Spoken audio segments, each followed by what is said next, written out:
Hey, I'm James. Welcome to Game Stories, where we write games that tell stories. And in this first episode, we're just going to talk about what is a game story.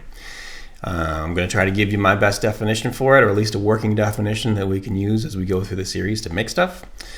And instead of getting really bogged down into academic arguments that sort of wrestle with what is a game and what is a story and do they have anything to do with each other or not, I'm just going to show you some examples of what I mean and then try to draw some kind of definition out of what all these things have in common. Okay, I'm going to show you a bunch of different stuff that I think is a game story and then say, here's what they do. Maybe in the first deep dive video, we will get into more detail about academic stuff. But for right now, just some examples, all right? So, first example of a game story is Dungeons and Dragons.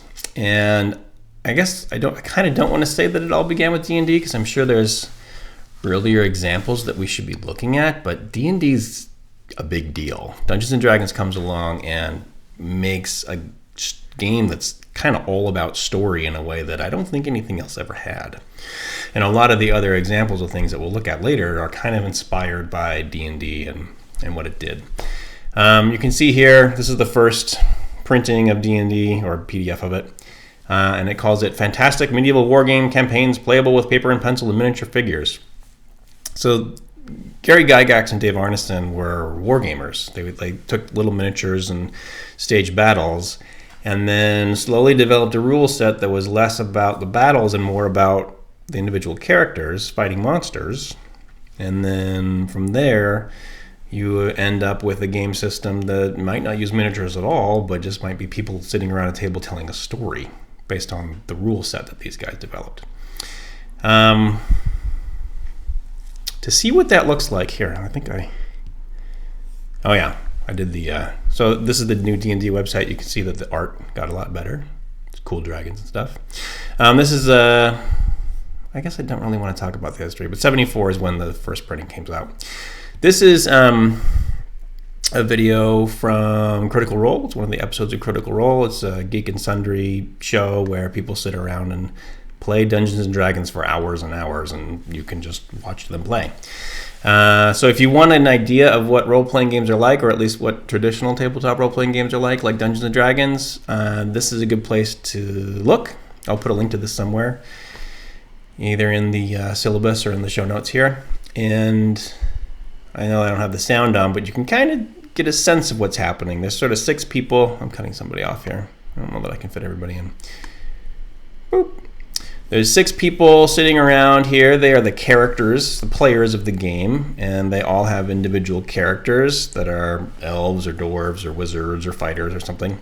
And they're on an adventure that's being run for them by this guy over here who's not any character. He is the dungeon master, and he's telling them a little bit of a story.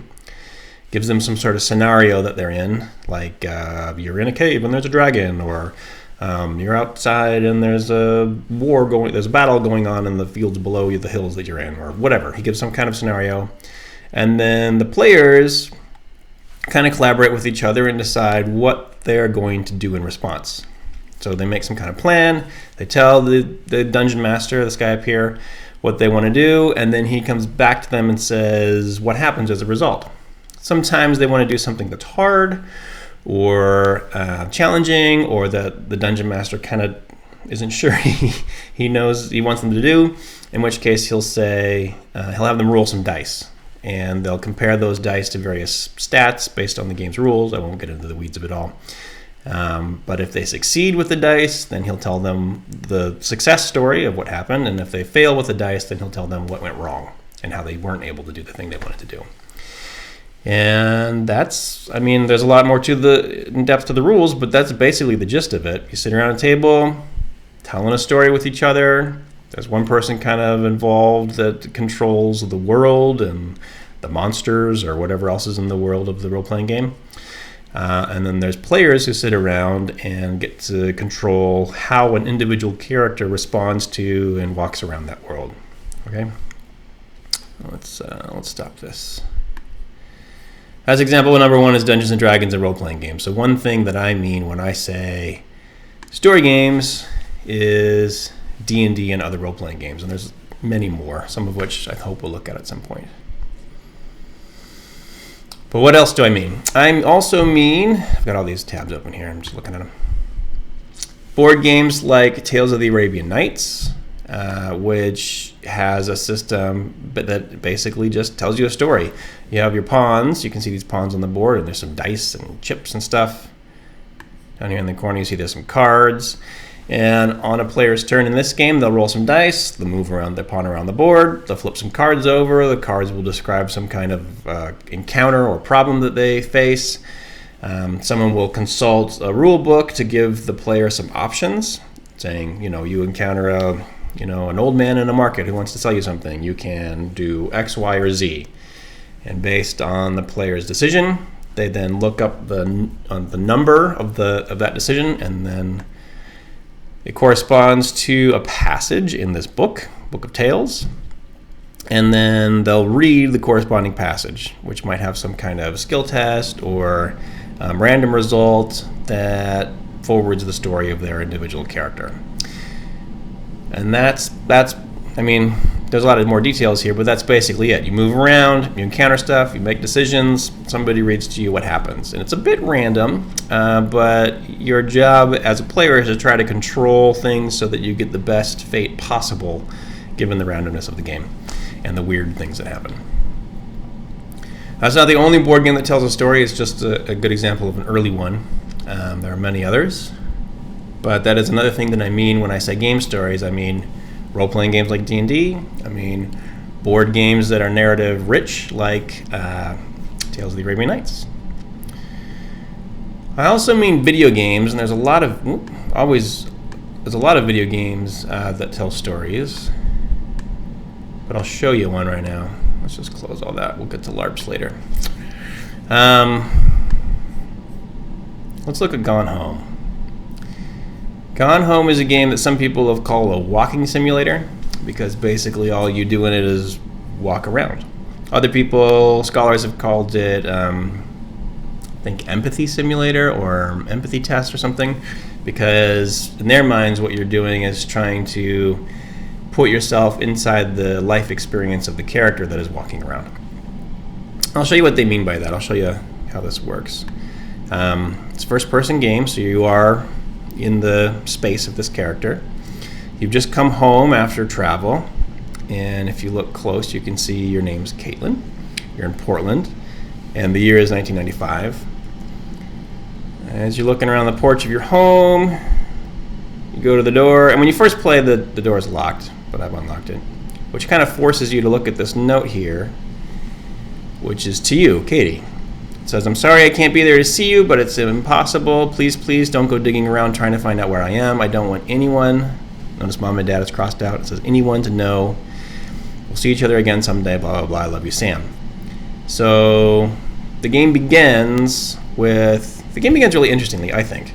You're given this house, which is empty. No other characters are here. It's just you wandering around this space. And you're given kind of a directive to not go searching for someone or to try to figure out where they are, what happened. But of course, that is all that you're going to do in this game, is wander around and try to figure out what happened to your sister Sam. And you'll find little clues scattered throughout the house. So you interact with this game just by looking around, and you can, it'll sort of tell you when you can interact with something. You can grab the tissue box. You can also come over here, and you can notice there's a little piece of paper on the ground there. You can read the card. "Happy birthday, Sam, from Uncle Harvey." So now we know something. There's an Uncle Harvey in the world. And this is the whole game. What I'm showing you right now is walking around, finding things, interacting with them. There's our family portrait, so we can see we're these white people. We can see there's Sam and their mom and dad. Mom and dad are both characters, too, that we learn about by collecting things around the house, old ticket stubs and letters and correspondence and stuff. We find out about them and their backstory. We can hear these messages, but I won't play that right now. And as you go, you're just sort of collecting things and learning more about who these people are and what happened to them. There's the worldwide timetable. Katie's departure. So it tells me the date that I left and where I went a little bit, Amsterdam. So it tells me a little about me too, right? This is not the only viable system for telling a story in video games, but I think it's a pretty good one. Sort of an environmental storytelling exercise, one that we'll do. We'll probably revisit Gone Home later in the series to look at how it tells the details and how it sort of embeds story and just sort of physical stuff in its world, and then try to duplicate that ourselves at some point. But for right now, it's enough to know that, hey, sometimes video games are really focused on telling stories, and one way they do that is Gone Home. So that's another thing that I mean when I say game stories. It's video games that are focused on trying to tell a good story. What are we missing? Oh yeah, LARP. Let's go back to LARP. So when I say live action role-playing game, a lot of people think of people in the forest, like this guy with cool costumes being awesome and hitting each other with swords. And yes, that is what a lot of LARP is. And it tells stories. It's a system not unlike D&D, except for you're acting out, you're living out the role of the characters instead of just sitting around at the table talking about it. But I kind of want to draw our attention to a phenomenon called Nordic LARP, where some folks in Scandinavian countries have gotten together and taken sort of improvisational theater and LARP gaming and kind of mashed them up together to create really weird experimental projects. Like this one, I'll put the link to this somewhere, but they sort of built a dystopian future world with a bunch of old shipping containers and fences, and then had players live inside this system, this dystopian world, for like 3 days and nights in a row. So they were living all the time inside this horrible reality where it's pretty violent and brutal, and there's harsh class disparities, and they are at the bottom of that separation. But even in this little camp, there were differences between people who had more power and people who had less power, and it was pretty brutal from what I understand, pretty rough, but also kind of interesting and introspective and fun. Do I want to show you anything else from here? This is just sort of showing the different factions of people that you could be in the game. Trash pack stuff. All right, so LARP has been expanded that way. Here's another one. This one I think is based on, and again, I'll put the link to this somewhere, based on a Ursula Le Guin story. And they do some really interesting things with time and gender in this LARP. They put players in sort of a room that was sealed off, or a space that was sealed off from outside light and interference, and then did 18-hour cycles of day-night so that your sense of time really got warped. And also had two genders, but the genders were not like male-female, not that binary, but were day person and night person. And day person could be of any sex, but had certain traits, and night person could be of any sex but had certain traits. And then any day person, it was taboo for day people to marry each other. So a day person could always marry a night person regardless of what their body was like, right? What their genitalia was. Gender wasn't thought of in those ways. It was thought of in terms of day and night. And so you have these sort of four-person marriages between day people and night people, and weird intimacy rituals, and this day-night cycle that's sort of throwing your body off. And then you're living in that for 72 hours. So a pretty far-out experiment, and one that I think would lead to a lot of, introspection on the part of the players about what it means to be gendered and how gender works in our society, stuff like that. So LARPs are another thing that I mean by story game. You can see that by playing these, there's a completely different kind of story that's coming out than when you play cool costumes, people in the woods. Although all of that is cool in my book. What else? Oh yeah, one more thing. This is important. Last example that I'll point to is game books. At some point I'll probably talk a lot and show a lot of examples of game books, but this is one that I want to point you to right now. This is a Choose Your Own Adventure book. And this one is called Who Are You? The way that Choose Your Own Adventure books work is they kind of, oh dear, am I going to be able to show an example of this? Yeah, you sort of read along just like any other story. And in this particular story, you are this kid in a ditch, and you don't know who you are, and you got to find out. So you kind of read through the text, and at the end of each passage, it kind of tells you, how do I do this? Oh, there we go. What page to turn to. And sometimes, let's see if I can find one. Sometimes it gives you a choice about what to do. If you try to escape, go to page 20. Don't want to risk it, go to page 72. So the story starts branching off in different directions, and you get a completely different story if you go one way than you do if you go the other. Does it say here? Oh yeah, you can say, you're the star, 13 exciting endings. So there was a bunch of different endings, and you might even reread the book just to get the different endings to see how it resolved differently in different times. I'll show you later probably how this system sort of evolved and different game elements were added to it. But already there's a game element here, which is making choices to try to get a kind of ending that you want for your character, which is to figure out who you are, right, in this case. Okay, that was a lot. What do I mean by game stories? I mean role-playing games like Dungeons & Dragons. I mean board games that are narrative-rich like Tales of the Arabian Nights. I mean video games like Gone Home that are all about trying to tell a story. I mean LARPs and of all kinds, whether they're sort of fantasy and fantastic, or whether they're also fantasy but trying to engage kind of difficult themes and put players in sometimes uncomfortable or novel situations. And I mean Choose Your Own Adventure books and other kinds of game books where there's a lot of story, but that story is changes based on the way that players play through the book. So what do all these have in common, right? What are the principles of a game story based on these different examples that I've shown? Well, they all have rules. They all have a set of mechanisms. Dungeons & Dragons has rules. Branching narrative game books like this one have rules about how you're supposed to read it. LARPs have rules. Video games have rules too, which are sort of baked into the code of the game, but they structure what you're able to do and how you're able to do it, what you can and can't do.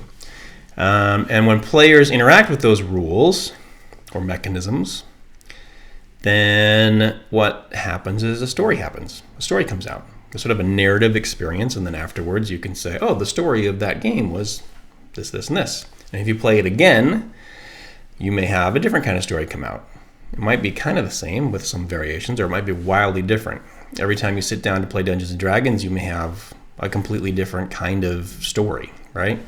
And if you choose a different kind of role-playing game, you might have a very different kind of story in a completely different genre. So game story for me is interactive system. That's kind of what I mean by game here, and I know that's a definition that won't be satisfying to many academics, so I'll explore that later. But an interactive system that when players interact with it produces a story. That's all I mean, and I think it's a pretty good working definition for here, where all we're really concerned with is what do we need to know to make stuff. Well, that's what we're going to make. As we're making things, what we're making is an interactive system of rules, right? And the story that happens is sort of a result of the players interacting with it.